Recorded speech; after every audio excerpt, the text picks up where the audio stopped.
एक सुंदर सा जंगल था जिसमें टुनटुनी चिड़िया और एक चालाक कौवा रहता था। टुनटुनी चिड़िया बहुत मेहनती थी। उसे खाली रहना बिल्कुल भी पसंद नहीं था। इन दिनों जंगल में खाना पानी मिल रहा था, लेकिन कुछ दिनों बाद जंगल में सूखा आना था। टुनटुनी चिड़िया हर साल सूखे के मौसम के आने की तैयारी कर कर रखती थी। इस बार उसके दिमाग में एक नई तरकीब आई थी। वो अपनी तरकीब को बताने के लिए चालाक कौवे के घर जाती है। आओ टुनटुनी चिड़िया आओ, कैसे आना हुआ? वो कौवे भैया, मेरे जहन में एक बहुत अच्छी तरकीब आई है। वो आपको तो पता है अभी जंगल में दाना पानी की कोई कमी नहीं है, लेकिन हमारे जंगल में कुछ समय बाद सूखे का मौसम शुरू हो जाएगा। मैं आपके पास इसलिए आई हूँ, मैं एक काम करना चाहती हूँ। अगर आपको उस काम में हिस्सा रखना है तो मैं आपको अपने साथ शामिल कर लेती हूँ। कौन सा काम? पहले मुझे काम बताओ। अगर मुझे काम पसंद आया तो ही करूँगा, वरना मैं नहीं करूँगा। कौवे भैया, मेरे पास गंदम के कुछ दाने पड़े हैं। क्यों ना हम जंगल में खाली जगह पर उनको बो दें, और हमें गंदम तैयार करने के लिए पानी भी बहुत ही आसानी से मिल जाएगा। और जब फसल तैयार होगी तो हम उसको आधा आधा बांट लेंगे, और फिर हम उसे सूखे के मौसम में आराम से खाते रहेंगे। वैसे बात तो तुम्हारी ये ठीक है, मुझे ये सौदा मंजूर है। तो चलिए हम कल से काम शुरू करते हैं। आप सुबह जल्दी उठ जाना, मैं जाते हुए आपको साथ ले जाऊंगी। और फिर टुनटुनी चिड़िया अपने घर चली जाती है। और फिर अगले दिन टुनटुनी चिड़िया गंदम का बीज लेती है और कौवे के घर की तरफ चली जाती है। कौवे भैया, क्या आप तैयार हैं? चलो हम बीज बोने के लिए चलते हैं। टुनटुनी, तुम घूम क्यों रही हो? मेरी आंखों के सामने अंधेरा क्यों आ रहा है और मुझे चक्कर क्यों आ रहा है? अरे कौवे भैया, क्या हुआ? तुम्हारी सेहत तो ठीक है?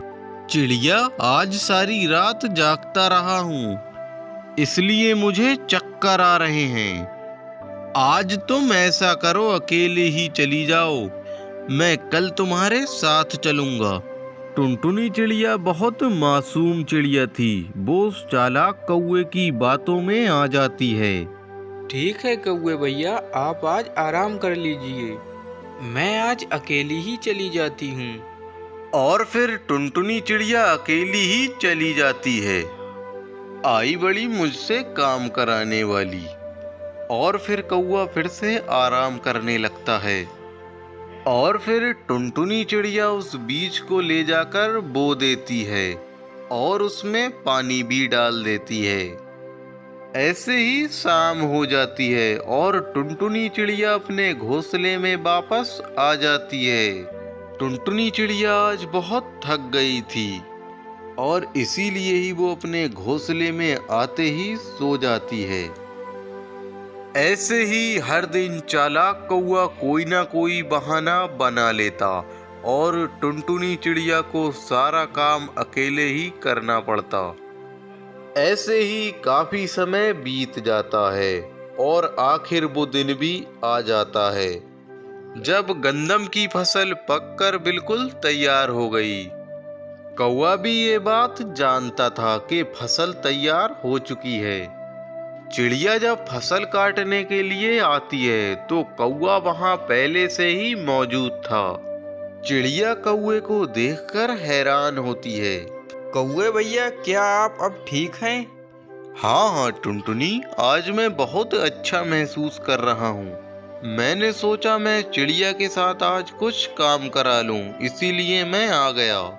चलो चिड़िया, हम फसल काट लेते हैं। और फिर चिड़िया और कौवा दोनों मिलकर फसल को काट लेते हैं। और अब बारी थी फसल को बांटने की। चिड़िया, तुमने मेहनत बहुत ज्यादा की है, इसलिए ये भूसा और मट्टी तुम्हारी हुई और ये गंदम मैं रख लेता हूँ। कौवे भैया, आप ये क्या कह रहे हैं? इस भूसे और मट्टी का मैं क्या करूँगी? चिड़िया, मैं तुमसे फजूल में बहस नहीं करना चाहता, और मट्टी का तो सारा ही फायदा है। अगर ये मट्टी ना होती तो तुम बीज कहाँ से बो लेती, और मेरा दिमाग खराब ना करो।